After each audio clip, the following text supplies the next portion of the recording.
যায়, দিনের শেষে কাছে বন্ধুটা হারিয়ে যায়। ঠিক এই গল্পটা সব থেকে কাছের বন্ধুত্ব কাহিনী নিয়ে করা হলো।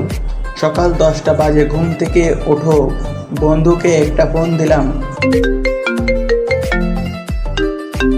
হ্যালো বন্ধু, বল। কই তুই?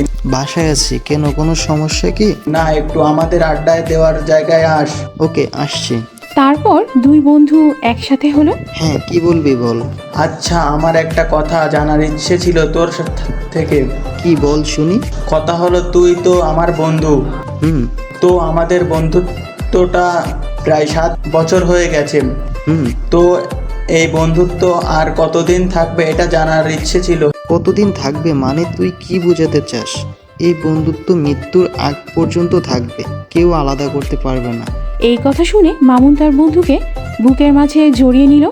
এইভাবেই চলতে থাকে তাদের জীবনের বন্ধুত্ব। প্রায় আরও 3 বছর চলে যায়। হঠাৎ একদিন মামুনের বন্ধু মামুনকে ফোন দেয়। হ্যালো বন্ধু, কই তুই? আমি তো বাসায় আছি। আচ্ছা, আমাদের আড্ডা দেওয়ার জায়গায় জলদি আস। কেন, কি হয়েছে? তোকে একটা সারপ্রাইজ দেব।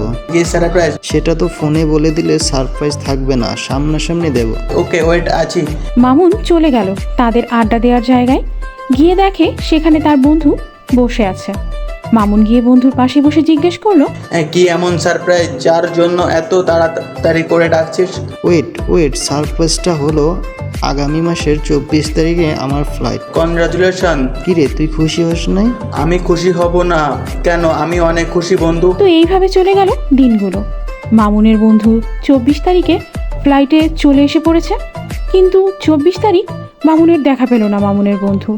মন খারাপ করে চলে গেল। মামুনের বন্ধু চলে যাওয়াতে মামুন মন খারাপ করে বসে থাকে তাদের আড্ডা দেওয়ার জায়গায়। আর এক হাতে সিগারেট নিয়ে এইভাবে চলে যায় 3 বছর। 3 বছর পরে মামুনের বন্ধু চলে আসে দেশে ফিরে। অনেক দিন বাদে দেশে আসলাম, দেখি বন্ধুটা কই। রাস্তা দিয়ে হাঁটছে আর মামুনকে খুঁজছে, কিন্তু মামুনকে পাচ্ছে না। হঠাৎ সুমন নামে একটা ছেলেকে দেখে জিজ্ঞাসা করলো, এই সুমন, বলেন ভাই। মামুনকে দেখেছিস? আপনাদের আড্ডা দেওয়ার জায়গায়। ও আচ্ছা, ঠিক আছে, ধন্যবাদ। তারপর মামুনের বন্ধু চলে যায় তাদের আড্ডা দেওয়ার জায়গায়। গিয়ে দেখে মামুন বসে আর সিগারেট খাচ্ছে। সেটা দেখে খুব রাগ হয় তার। বন্ধু, তুই সিগারেট খাচ্ছিস? মামুন পিছে তাকিয়ে দেখে তার বন্ধু সিগারেটটা ফেলে দিয়ে বলে, আরে বন্ধু, তুই কখন আসছিস? আগে বল, তুই সিগারেট খাচ্ছিস কেন? মামুন তার বন্ধুকে বুকে জড়িয়ে কান্না করে দেয়। বলতে থাকলো, বন্ধু, তোকে খুব মিস করছি রে, তোকে ছাড়া থাকতে পারবো না রে। তখন মামুনের বন্ধু কান্না করে বলল, তোকে আমিও খুব মিস করছি, তোকে ছেড়ে আমি আর কোথাও যাব না। সত্যি বন্ধু? কিন্তু কথা দিতে হবে, তুই আর কোনোদিন সিগারেট খাবি না।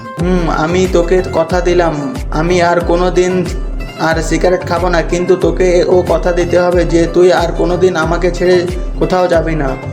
আমিও তোকে কথা দিলাম, আমি তোকে ছেড়ে আর কোথাও যাব না। এইভাবেই চলতে থাকে মামুন আর তাদের দুজনের বন্ধুত্ব। হ্যালো বন্ধুরা, গল্পটা কেমন লাগলো অবশ্যই জানাবেন।